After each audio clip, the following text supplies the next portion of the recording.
masuk. Hai. Duduk.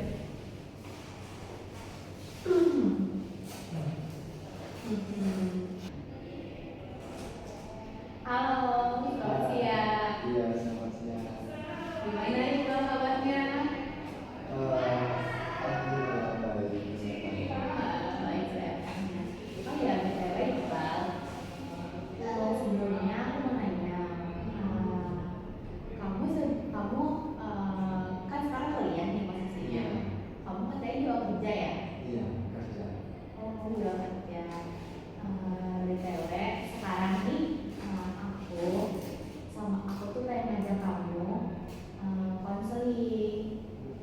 Ya, sebelumnya kamu itu pernah nggak sih konseling tentang kayak pekerjaan kamu ke orang lain? Kalau sejauh ini mungkin baru pertama kali ya sih.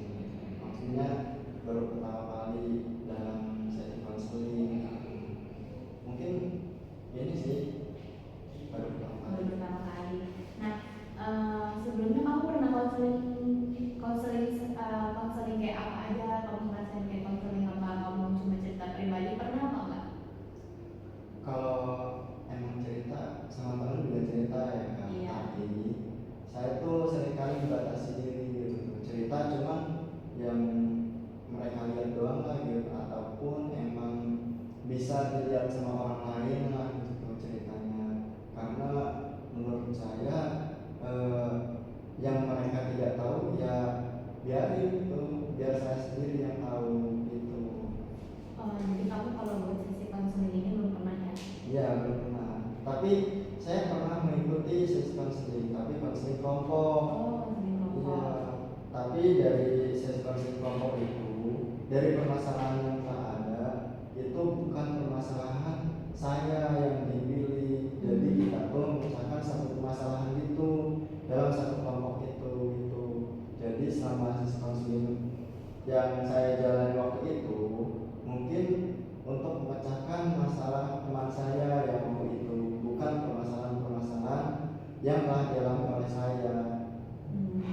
Iya nih, sekarang ini masih ke konseling individu. Nah, konseling individu itu hampir sama kayak konseling kelompok, tapi yang jadi perbedaannya adalah di sini kamu menceritakan apa yang ada di diri kamu gitu. Kayak di sini juga tentang kerahasiaan yang kamu ceritakan itu juga terjaga. Cuma ada antara kamu sama aku, antara kamu dengan saya. Jadi kayak kamu boleh menceritakan semua hal yang kamu rasakan, terutama yang saat ini kamu rasakan, dan kamu itu gak perlu takut untuk menceritakan apapun itu.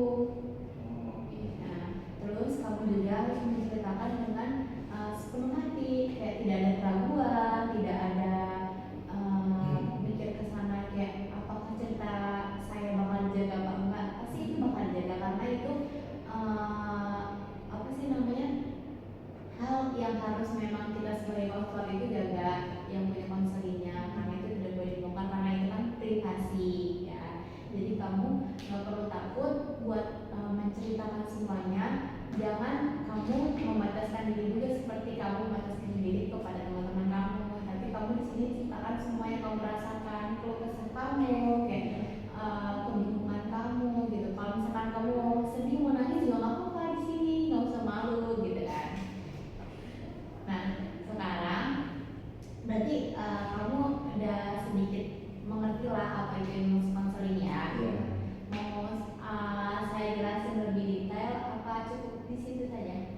Mungkin kalau bisa dijelasin lebih detail lagi, soalnya saya juga kan baru pertama kali nih apa itu konseling, jadi belum tahu nih gimana konseling itu gitu. Nah, jadi di sini kamu datang ke sini suka rela apa enggak? Iya kak, dengan sukarela, karena waktu sesi konseling kelompok kemarin itu kayak merasa nggak puas gitu tuh. Oh, jadi kamu setelah mengikuti konseling kelompok belum puas dan kamu mengikuti konseling individu seperti ini. Iya.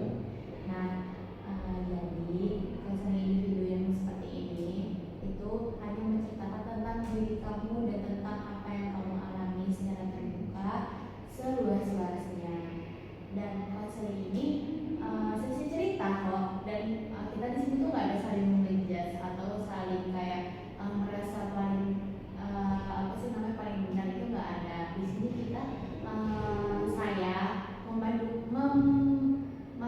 memandu kamu untuk penentasan masalah yang kamu alami. Jadi kita di sini nyari solusinya.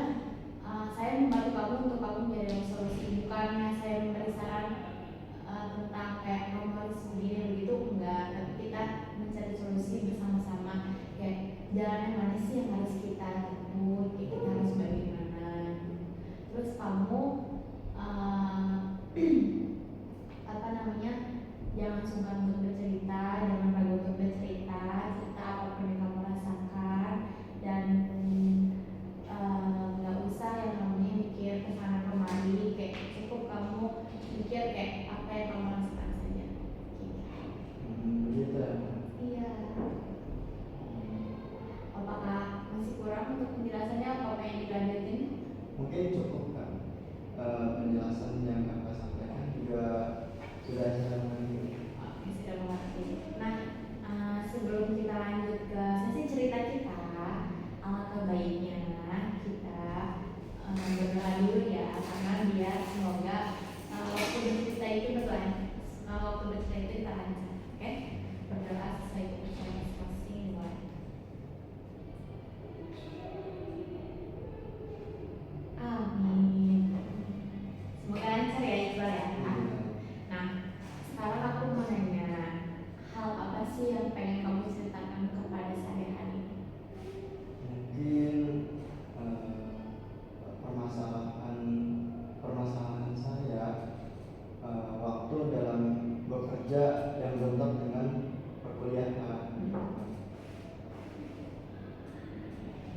Jadi saya kan di sini kan sebagai mahasiswa gitu ya, pasti mengalami finansial yang tidak terduga gitu, kayak misalkan bayar UKT, bayar uang jajan, uang jajan dan lain sebagainya, kayak transport dan lain sebagainya.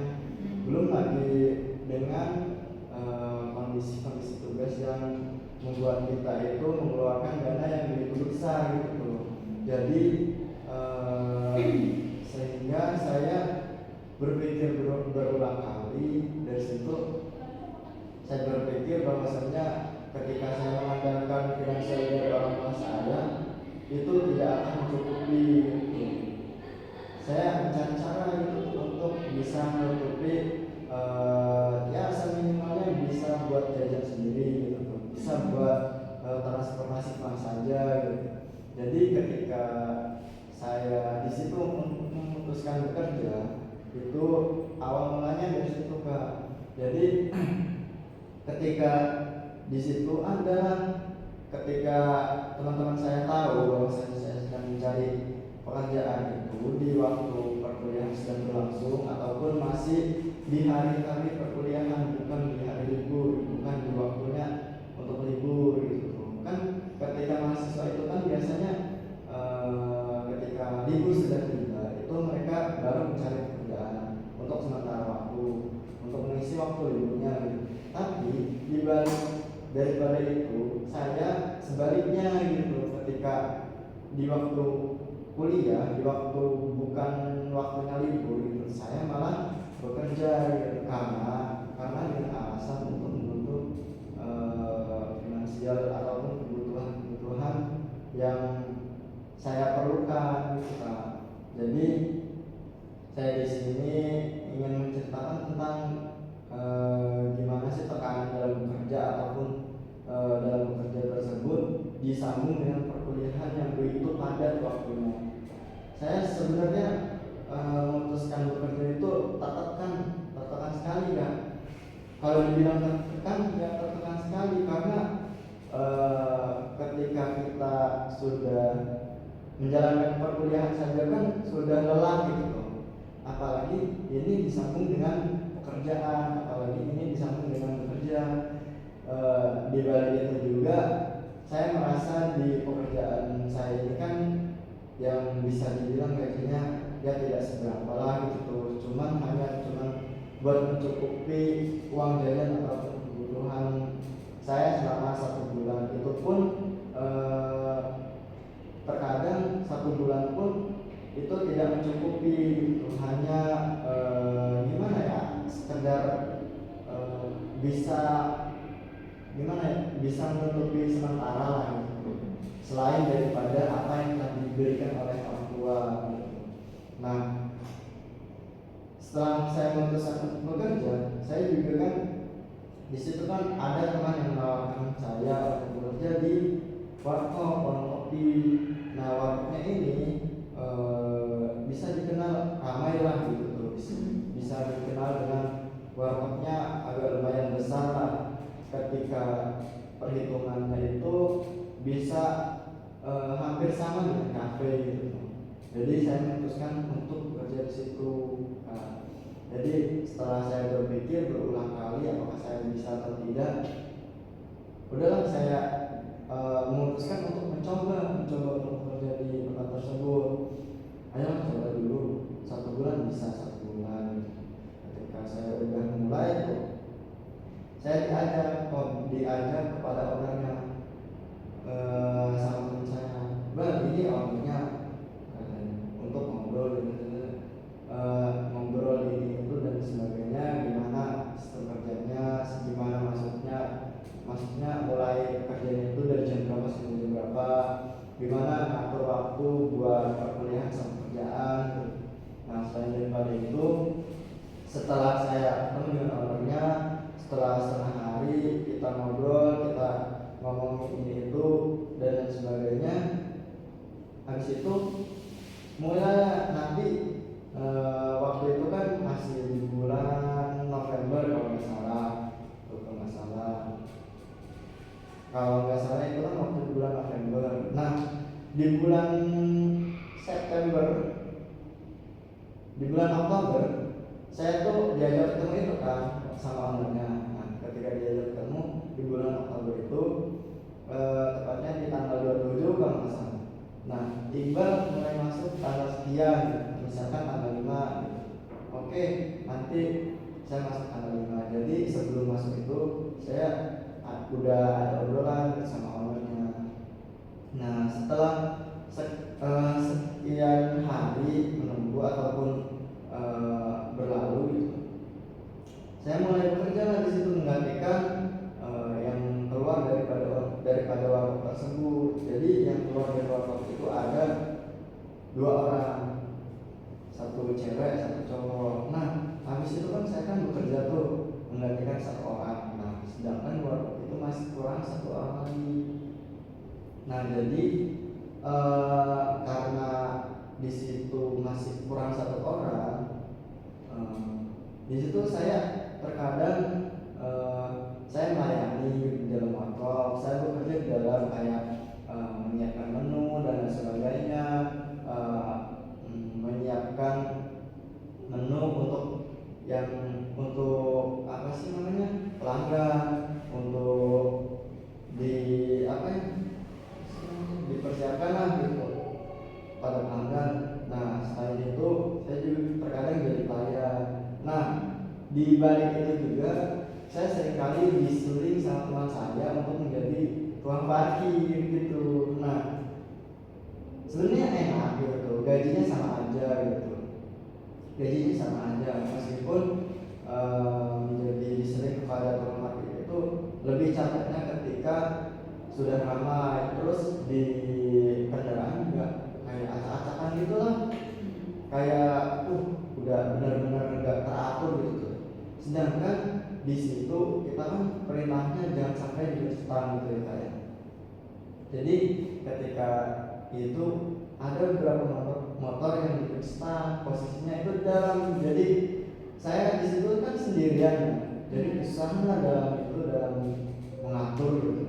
Nah, selain daripada itu, permasalahannya itu sebenarnya enak dari situ. Awal mula saya bekerja kan kayak emanglah merasa tertekan. Di balik itu juga saya gak pernah tidur malam, kayak tidurnya itu di atas jam 10 ke atas, gak sampai di atas jam 12 ke atas gitu tuh. Berhubung waktu itu saya memaksakan diri, udahlah nanti juga ujung-ujung terbiasa gitu dengan pekerjaan. Nah, sudah selang beberapa hari saya bekerja di situ, saya mulai terbiasa lah. Emang awal mula tertekan ya Allah pusing banget, ditambah besoknya kuliah pagi, sedangkan malamnya itu biasanya saya tuh dibuat untuk mengerjakan mengerjakan tugas harian dan lain sebagainya, ataupun kerja kelompok di bagian apapun. Misalkan saya kebagian buat bikin makalah, teman saya yang satunya bikin PPT. Jadi pengerjaan kelompoknya itu dengan masing-masing gitu Kak. Iya. Nah di situ saya mulai tertekan tuh, waktu mulai acak-acakan gitu tuh. Setelah beberapa hari, ya Allah acak-acakan banget gitu tuh untuk ngatur waktunya dari kuliah sama bekerja ini gitu. Biasanya malam itu buat ngerjain tugas, ini malah dibuat untuk kerja. Nah setelah pulang kerja itu kan lelah ya, capek gitu, ditambah tugas besok masih numpuk. Nah di situ saya milih untuk mengerjakan tugas sampai larut malam, sampai jam 3 malam ke atas baru saya bisa tidur gitu. Sedangkan besoknya masih pagi gitu, otomatis pola tidur saya acak-acakan kan. Yang biasanya teratur jam 9 udah tidur gitu, jam 9 udah tidur, bangun sebelum sholat subuh gitu. Intinya yang tadinya teratur menjadi tidak teratur sama sekali gitu tuh. Intinya akan seperti itu, terus ada berdatangan tiap harinya. Untungnya di semester 2 ini ada cuma beberapa MK doang yang masuknya pagi.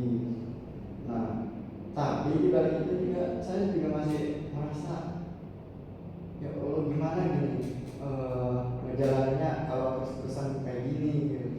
Tidurnya nggak cukup gitu, hanya beberapa jam, ditambah perkuliahan dan sebagainya. Di situ kan saya kan mulai tertekan tuh.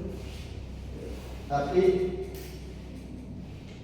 setelah saya jalani terus berulang kali seperti itu, nah pada akhirnya saya kan di situ ada beberapa momen yang benar-benar membuat saya tertekan, yaitu dari orangnya kayak merasa saya tuh senyum pura, kayak yang pertama emang dikritik kayak hormat aja lah gitu. Yang pertama coba senyum gitu, padahal di situ saya udah mengusahakan senyum gitu tuh. Tapi ketika orang saya itu melihatnya dari CCTV gitu, nggak ngeliat langsung gitu. Di situ saya mulai kayak rasa kesel lah gitu sama ownernya. Apaan sih, perasaan udah apa ya, udah senyum, udah ramah segala macam, masih dicapnya kayak perangat perempuan, kayak nggak sopan sama pelanggan gitu. Di situ saya mulai kesalnya, awal mulai saya kesal di situ.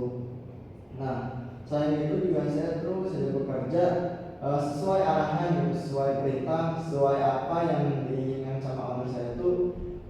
Saya udah pernah menjalankannya gitu, udah menjalankan semua itulah apa yang telah diinginkan gitu. Dari mulai belajar apa sih, menyiapkan menu, dari mulai belajar melayani gimana gitu, dari mulai walaupun di tukang parkir juga harus ngapain gitu, nggak harus diam aja kan. Di situ kan ketika sudah struk pesanan itu sudah tidak ada kan, otomatis tidak ada pekerjaan kan, tidak nyiapin menu, tidak nyiapin apapun itu. Di parkir juga sama aja, ketika sudah rapi nih, udah rapi gitu di parkirannya kan, otomatis tidak ada pekerjaan dong. Otomatis diam gitu, enak. Ini malah jangan sampai diam gitu tuh, entah itu ngelap meja, entah itu apa, sedangkan di situ posisinya meja udah bersih, pesanan juga udah nggak ada gitu. Tapi di situ terus aja dikritik sama ataupun dituduh kayak nggak ada kerjanya gitu tuh. Padahal saya di situ semuanya udah dikerjain gitu, kayak cibiran segala macam udah dikerjain lah gitu. Di situ saya mulai kesannya ingin menjelaskan kayak gini saya udah ngerjain gini segala macam gitu, tapi terus aja dituduh kalau saya tuh kurang dalam pekerjaannya. Padahal di balik itu semua juga ada karyawan-karyawan yang lain juga sama aja gitu tuh, perasaan saya yang lebih bekerja gitu tuh dibanding itu. Eh, Perasaan saya yang lebih bekerja gitu tuh, yang lain mah masih enak lah kerjanya, entah itu masak doang, entah itu di minuman doang gitu. Tapi saya di situ ngelayanin, nyiapin menu, nyuci piring dan lain sebagainya, ngelap gitu. Tapi dilihatnya masih aja kerjanya kurang gitu. Di situ saya mulai kesal. Enggak sekali dua kali saya digituin, tapi udah berkali-kali saya digituin. Ternyata ketika ternyata si owner saya itu melihat dari CCTV. Saya kan seringkali duduk di bawah CCTV ya, otomatis kelihatan gitu, HP dan lain sebagainya. Kan saya juga melihat HP juga kan pasti ada urgensi juga kan, melihat HP entah itu dari orang tua, entah itu dari teman yang lagi butuh bantuan gitu kan. Jadi gimana ya, nggak semestinya lihat HP itu nggak cuma apa sih melihat HP yang dipikirin, pasti lihatnya sosmed dan lain sebagainya gitu Pak. Entah itu chatan sama pacaran dan sebagainya, pasti nggak kayak gitu kan. Iya. Nah, tapi saya melihat HP itu ya buat melihat notif doang gitu tuh, bukan buat mainin gitu. Nah, di situ saya mulai tertekan tuh, saya merasa kesel sama itu ya, sama orang itu. Padahal saya tuh udah bekerja sedemikian maksimalnya lah gitu tuh. Di situ saya juga pernah dituduh bahwasanya saya tuh pernah ngelap piring itu dengan apa sih, dengan baju gitu. Padahal saya belum pernah melakukan hal tersebut. Nah, di situ ternyata posisi lapnya itu tepat di depan baju saya. Nah, jadi kelihatannya itu ngelapnya jadi kayak sama baju gitu ngelapnya. Padahal di situ saya nggak pernah ngakuinnya. Saya udah klarifikasi dan lain sebagainya. Kan ketika ada masukan itu kan saya selalu klarifikasi itu. Nah, di situ mungkin orang saya kurang suka lah gitu sama saya yang selalu membela diri gitu. Kan seharusnya kan itu kan harusnya dibenarkan ya. Ini malah selalu disalahkan. Kalau tuh harusnya kayak gini, sudah saya sudah menjalankan apa yang telah diperintahkan oleh owner saya itu, entah itu ngambil barang dan sebagainya gitu. Di situ kayak gimana ya? Kayak gaji gak seberapa gitu, tapi itu karena terus aja datang. Belum lagi dari perkuliahan gitu. Kan saya seringkali datangnya itu terlambat gitu, karena emang perkuliahan saya itu selesainya di jam segitu gitu tuh. Sampai saya juga ngasih apa ya, ngasih jadwal perkuliahan saya gitu tuh ke owner saya itu. Ini kan saya kan menghina ya. Ini jadwal perkuliahan saya, kalau saya datangnya jam segini berarti saya lagi kuliah gitu. Oh ya udah. Tapi ketika waktu saya sudah datang tepat waktu itu nggak diapresiasi sama sekali gitu, biasa aja gitu, cuman dikasih reaction atau apa, ini absen, cuman dikasih jempol doang gitu. Tapi ketika saya datangnya terlambat, emang sih saya sering kali datang terlambat, karena kan saya juga masih ada jam perkuliahan.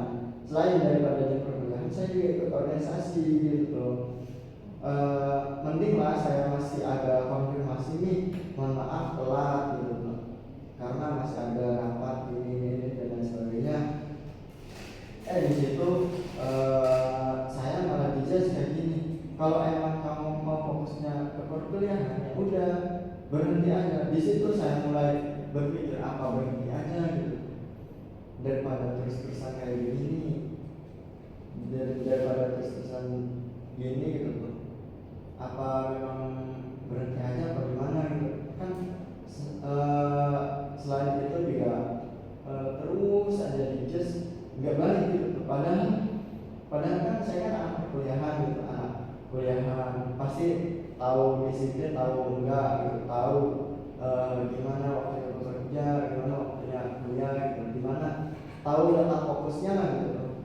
Iya. Nah, selain itu dia terus saja dijas nggak baik gitu. Padahal padahal ketika saya udah menjalankan semua perintah gitu, menjalankan semua petunjuk gitu, kamu harus datang tepat waktu dan sebagainya. Saya udah datang tepat waktu beberapa hari, tapi nggak ada apresiasi sama sekali gitu tuh. Nah, setelah saya terlambat, saya beberapa hari udah datang tepat waktu lah.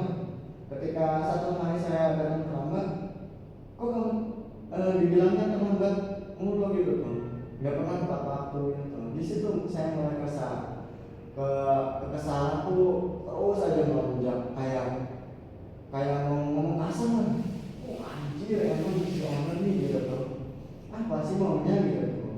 Nah, selain itu dia udah pulang jam 12 kan, itu jam 12 malam itu baru mau tutup doang, belum pulangnya. Jadi kalau udah jam 12 malam itu kita tuh udah prepare gitu tuh, membersihin dan sebagainya, dan lain-lain gitu.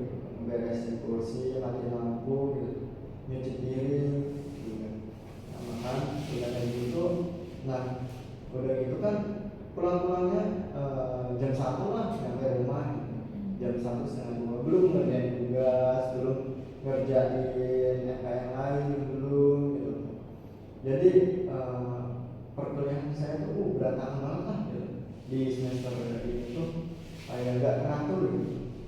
Sehingga saya tuh kayak gimana ya, cerita lah sama teman dekat aku yang sama teman dekat saya yang di kampus gitu. Terus ini gimana ya, gue kerjanya kayak acak-acakan amat gitu tuh untuk nyampur dengan perkuliahan ini. Nah, ternyata teman saya itu menyarankan buat konseling. Lo bukannya udah itu ya udah ikut konseling mbak, gini dan sebagainya. Oh iya, konseling ya, apa gue ikut konseling aja ya? Kata dia, ya udah ikut konseling aja, siapa tahu ada solusi yang bisa memadai. Apa lo mau mutusin berhenti kerja, lebih fokus kuliah gitu. Tapi saran dari teman saya itu lebih fokus ke kuliah aja, soalnya kan udah semester atas juga gitu. Sayang duitnya udah keluar banyak, kan kerja mah paling berapa sih gitu tuh, masih ada di tempat lain kerja mah yang lebih baik, yang gajinya lebih gede, lebih mencukupi lah gitu. Oh iya juga ya, mungkin kata saya kan kalau itu aja ya. Nah, di situ juga saya juga kan udah tuh tertekannya, udahlah habis-habisan lah tertekannya, ditambah dengan UTS gitu, UTS take home, ditambah lagi ngumpulnya di esok hari. Nah, di situ saya lebih tertekannya itu malamnya saya dijudge kayak gitu, dijelek-jelekin dan lain sebagainya, udah dijelekin gitu, udah merasa stres banget lah gitu, ingin olok-olok ini si owner gitu tuh. Si owner anjir gitu, pengennya kayak gitu kan, tapi kan gimana sih sistem kapitalisme gitu tuh. Jadi bawahan mah ya udah, kalau mau keluar aja gitu, dibanding saya yang lebih membutuhkan gitu. Oke, di situ saya memutuskan udah mikir beberapa kali gitu, sampai satu malam saya gak tidur karena ngerjain UTS, dikumpulnya besok hari di jam 8 pagi gitu. Di situ kan saya sudah merasa tertekan gitu. Aduh, ini gimana gitu buat ngumpulinnya, sedangkan saya tuh udah capek banget gitu. Udah kan di malam minggu itu kan udah gimana ya, ramai banget lah pokoknya mah, malam paling ramai gitu tuh. Udah ramai banget pokoknya, udah capek banget. Malah setelah pulang itu kan ada dulu ke owner gitu, kamu jangan kayak gini. Perasaan saya nggak kayak gini gitu, perasaan nggak kayak gini gitu, perasaan saya ngerjainnya baik aja gitu, ngerjain apa yang udah jadi tupoksi saya gitu tuh. Nggak nggak gimana gitu tuh, higienis dan sebagainya udah pasang tangan gitu. Tapi di situ saya dituduhnya kayak gini, kayak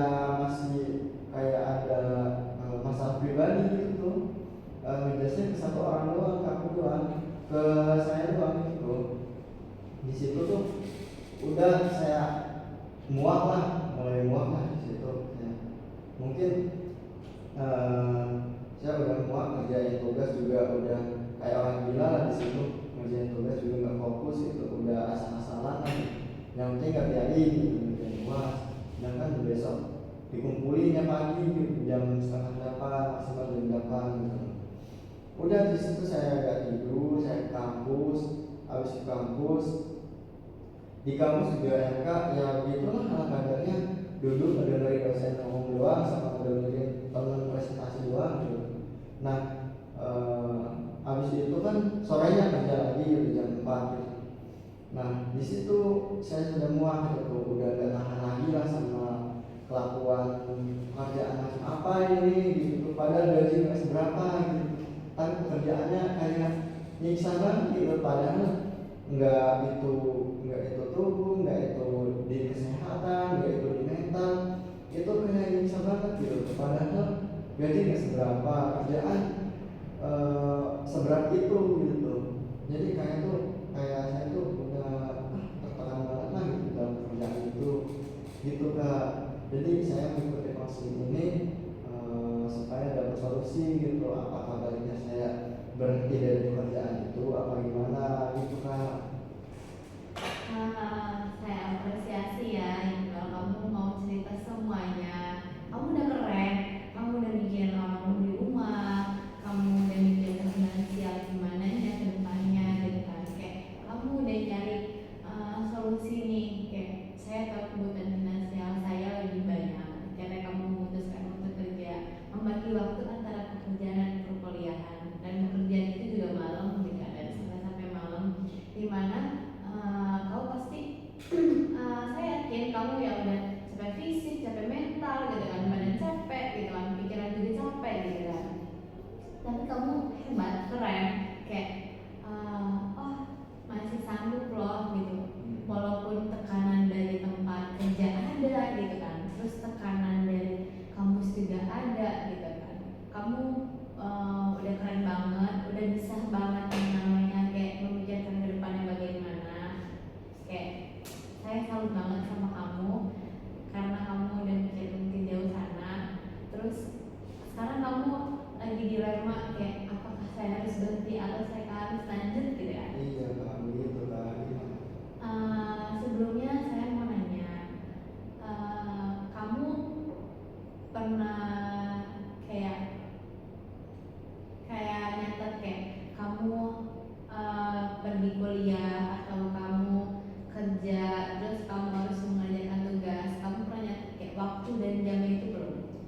Saya sudah pernah menjadwalkan semuanya Kak, tapi ternyata semua yang telah saya rencanakan itu atau semua yang telah jadwalkan itu apa ya, menjadi suatu kendala di luar kendali gitu. Saya mengendalikan ini jadwal ini, saya pergi kuliah jam sekian, pulang kuliah jam sekian, tidur jam sekian, harus kerjain tugas jam sekian, hari apa jam sekian gitu. Saya udah menjadwalkan itu semua gitu. Jadi ternyata gitu, itu semua itu nggak sesuai gitu sama apa yang telah saya rencanakan gitu tuh. Saya kira kan udahlah ini mah bakal berjalan dengan teratur lah yang sudah saya jadwalin. Ternyata di dalam perkuliahan juga kan pasti ada dosen yang masuknya jam sekian, misalkan jam 9, ini malah diundur menjadi pagi, diubah jadwalnya.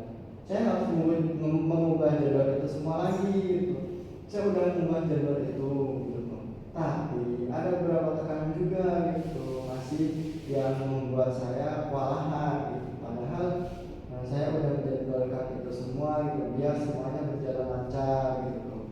Finansial juga terbutuhi, dari orang tua juga tidak terlalu memberatkan gitu.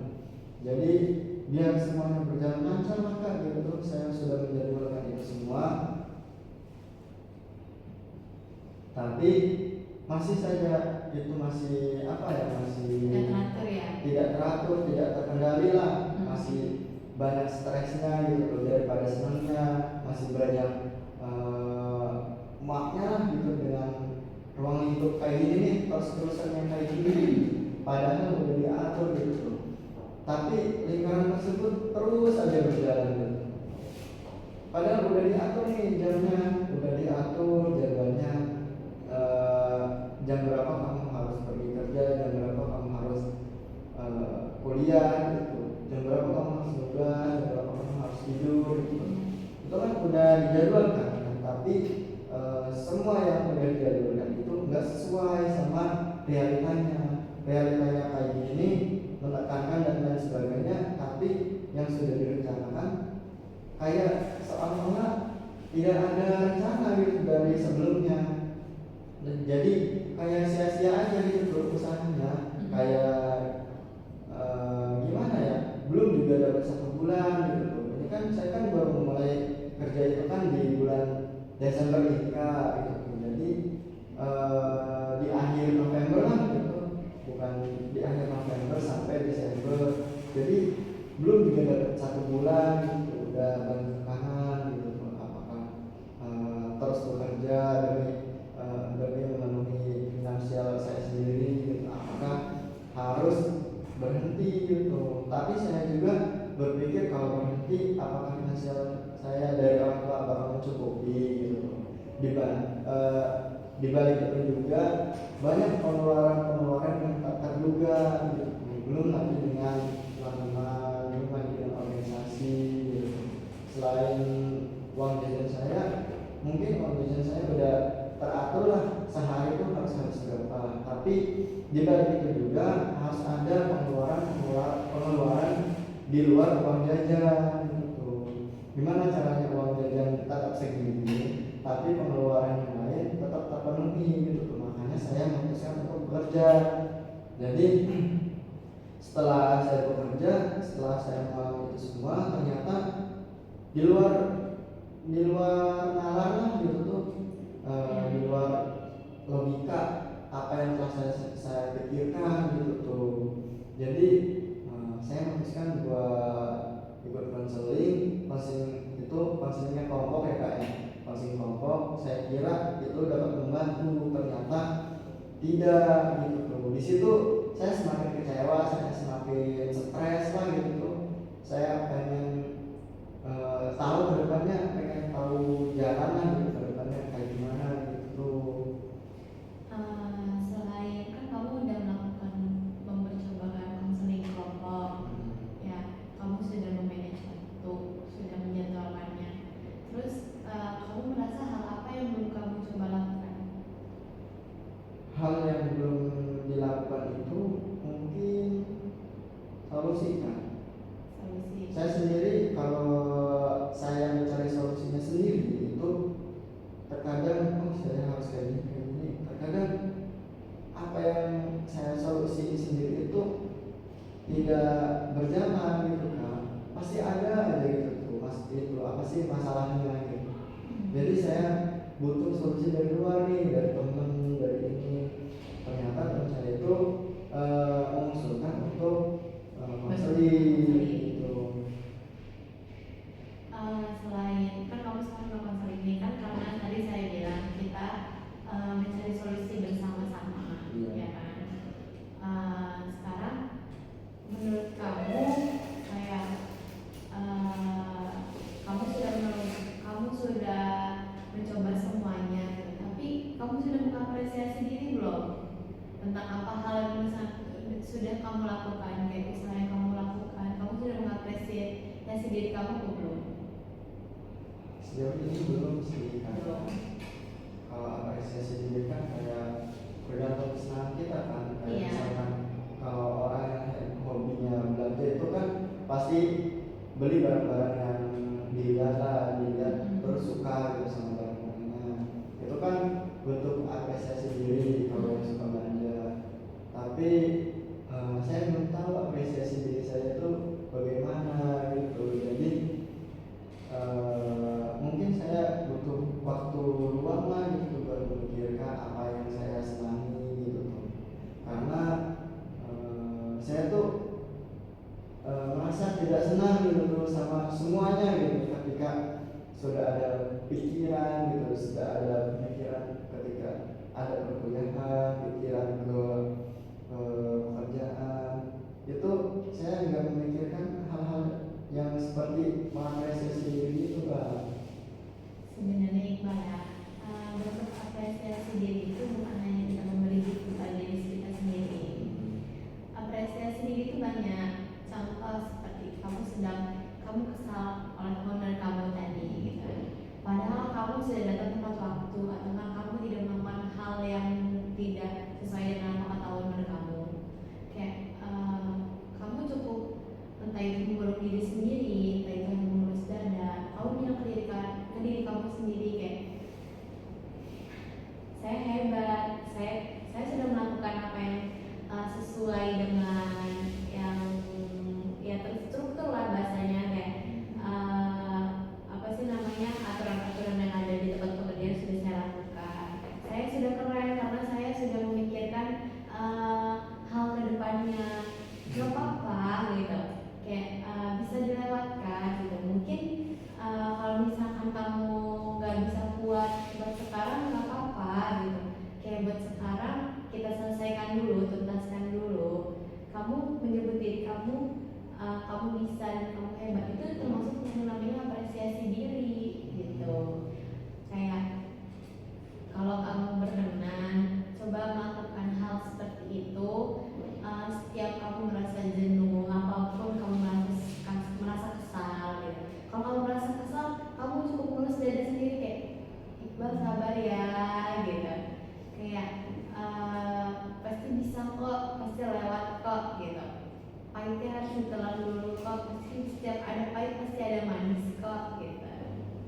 Oh gitu ya Kak. Iya, jadi terus tadi sebelumnya itu teman kamu ngomong kayak kamu datang ke konseling biar jadi solusi. Ya, selain itu teman kamu ngasih solusi apa? Iya, karena waktu itu emang ada bentrok sama acara gitu kayak jadi teman saya cuma bilang kayak gitu Kak, tapi dia tuh bilang kayak gini, itu balik lagi ke diri kamunya Mbak, katanya balik lagi ke diri kamunya, lo kalau terus-terusan kayak gini kesiksa enggak, katanya. Kalau emang kesiksa udah sih berhenti aja gitu kerjanya, kasihan Mbak kalau gitu, kasihan masih banyak kok pekerjaan yang layak gitu, kayak di situ kan gaji nggak seberapa tapi pekerjaannya kayak gitu ya, walaupun emang layaknya mama gitu di kafe, di warung kopi gitu, tapi kasihan temennya Mbak, katanya kayak kalau terus-terusan ngebatin kayak gini mah kayak gimana ya, gue juga melihatnya kayak lebih ngenes aja gitu.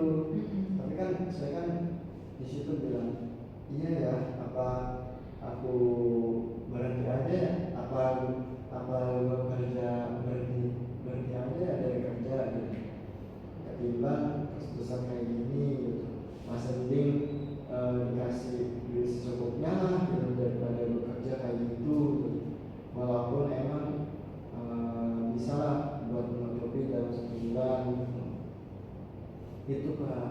Terus kamu sudah memikirkan itu berapa lama? Sebenarnya saya udah memikirkan 1 minggu yang lalu. Nah, karena memang sambil berjalan gitu kayak apa sih memikirkannya sambil menjalani kuliah, menjalani kerjanya gitu. Tapi mungkin saya memutuskan buat berhenti Kak, karena saya juga pernah bilang sama orang tua saya, karena saya awal bekerja itu nggak pernah bilang, mungkin ya, mungkin itu nggak pernah bilang itu sama orang tua saya, dan ternyata orang tua saya menyarankan buat berhenti gitu kan. Nah, 2 hari sebelum saya konseling sini itu kan saya kan bilang dulu ke orang tua saya itu, nah beliau bilang buat berhenti, udah berhenti aja kalau emang kerjanya kayak gitu. Nah saya masih memikirkan ya harus butuh masukan lagi gitu buat meyakinin buat berhenti itu gitu, jadi udahlah gitu, konseling aja lah, siapa tahu emang ini jalannya buat berhenti gitu Kak. Nah sekarang sebenarnya balik lagi ke keputusan kamu. Nah kalau misalkan kamu nyaman di sana dalam kondisi seperti itu, kamu tidak apa-apa untuk lanjut kerja. Tapi kalau misalkan kamu tidak nyaman, sudah dari tekanan kampus, dengan tugas kampus, lalu tekanan dari owner kamu, dari tempat pekerjaan kamu, dan kamu memutuskan untuk keluar itu juga tidak apa-apa. Nah jadi bagi keputusan kamu, kamu mau mengambil yang mana? Gitu. Tapi sebelum setelah mendengar apa yang disampaikan oleh kakak tadi sih, sebenarnya sih mungkin saya kan menandakan saya ya. Iya. Mungkin saya memutuskan buat berhenti kali ya dari pekerjaan ini karena tapi dalam jangka waktu setelah saya menerima gaji gitu tuh. Nah di balik itu juga saya mungkin akan berani bilang lah gitu, kepada owner gitu untuk berhenti bekerja gitu dalam 3 hari atau 4 hari ke depan setelah saya mendapatkan gaji gitu. Mungkin itu sih Kak. Gak apa-apa kalau memang keputusan kamu ngambil kayak gitu, kamu udah keren mengambil keputusan dan kamu juga sudah keren kayak oh solusi ini harus saya ambil. Saya apresiasi buat kamu Iqbal, kamu sudah mau mengambil jalan yang menurut kamu benar. Jangan takut kalau kamu salah ngambil jalan, karena setiap perjalanan itu pasti ada lika-likunya ya. Nah Iqbal karena waktu sudah menunjukkan sudah lewat waktunya, jadi kita tutup ya. Ya. Nah saya mau tanya dulu, kamu mau lanjut atau mau berhenti di sini? Mungkin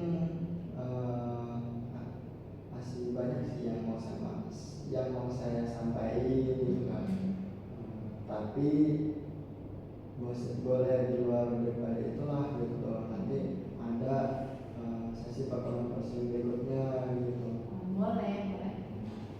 Mungkin yang mau saya sampaikan untuk saat ini mungkin itu aja sih Kak gitu. Oke siap, makasih ya Iqbal. Nah sebelum kita tutup, baiknya karena tadi kita membuka dengan doa, mari kita tutup dengan doa lagi ya Iqbal. Oke, berdoa sesuai kepercayaan masing-masing. Mulai. Amin. Nah Iqbal terima kasih karena sudah